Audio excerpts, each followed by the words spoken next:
mag-apply sa mahigit 300,000 trabaho sa mga Labor Day Job Fair ng Department of Labor and Employment o DOLE sa iba't ibang bahagi ng ating bansa. Sa Metro Manila, gaganapin ito sa World Trade Center. At mula sa Pasay City, may news to go si Lay Alves live. Lay. Kara, napakahaba na ng pila ng mga naghahanap ng trabaho dito sa World Trade Center kung saan ginaganap ngayon ang 2012 Labor Day Job and Livelihood Fair. Ang event na ito ay pinangungunahan ng Department of Labor and Employment. Layunin nito na gawing madali para sa ating mga kababayan ang makahanap ng trabaho. Dito lang sa World Trade Center ay mahigit 300 na ang bilang ng participating local and overseas companies.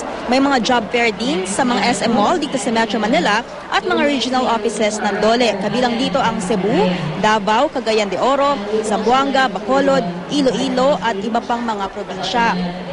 Mahigit 360,000 ang job offering sa nationwide job fair na ito ayon sa DOLE. Karamihan sa mga trabaho ay sa mga call center, BPO, hotel and restaurant, health and wellness, IT and cyber services, retail and trade, construction at iba pa. Dito sa job fair ay may mga booth din ng NBI na handang mag-issue ng mga clearance, gayon din ng NSO, para ito gawing madali sa mga aplikante ang makakuha ng mga requirements sa kanilang ina-applyang trabaho. Narito rin ang TESDA, POEA, OWA at PRC. Inaasahang 10,000 aplikante ang magtutungo sa nationwide job fair ngayong araw. Hinihintay na rin ang pagdating ni Pangulong Noynoy Aquino ngayong umaga. Samantala, Kara, kasama natin ngayon si POEA Administrator Hans Kakda. Good morning, sir. Magandang umaga, Leia, at sa inyong mga tagapanood. Happy Labor Day. Happy Labor Day din, sir.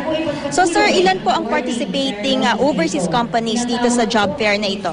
Sa overseas sector, may mga 91 licensed recruitment agencies who are participating with around 80 to 85,000 job offerings. And about 70-80% of the job offerings are in the Middle East.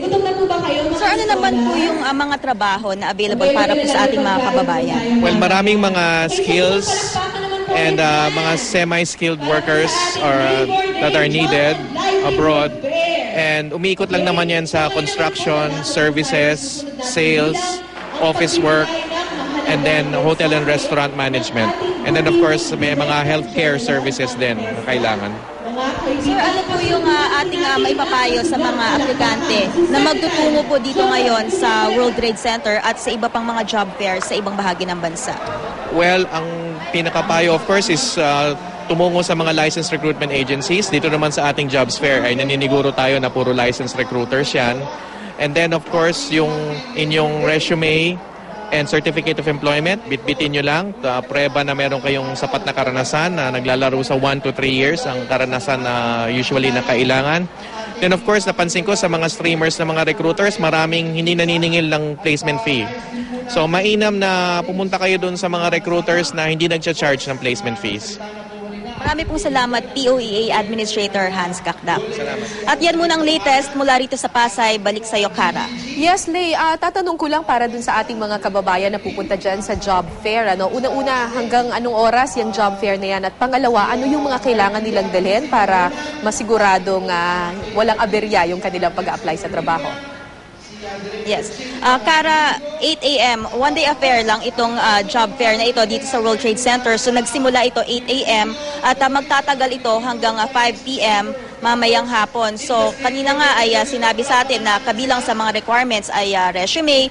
Makakatulong din kung magdala na rin yung mga aplikante ng ID picture, mga valid ID. At yung kung meron silang mga nakahandang requirements gaya ng mga NDA clearance, pero kung wala naman silang dala, ay may mga booth naman dito yung ilang mga government agencies na handang magbigay nitong mga requirements na ito sa kanila. Kara. Alright, maraming salamat, Lay Alves.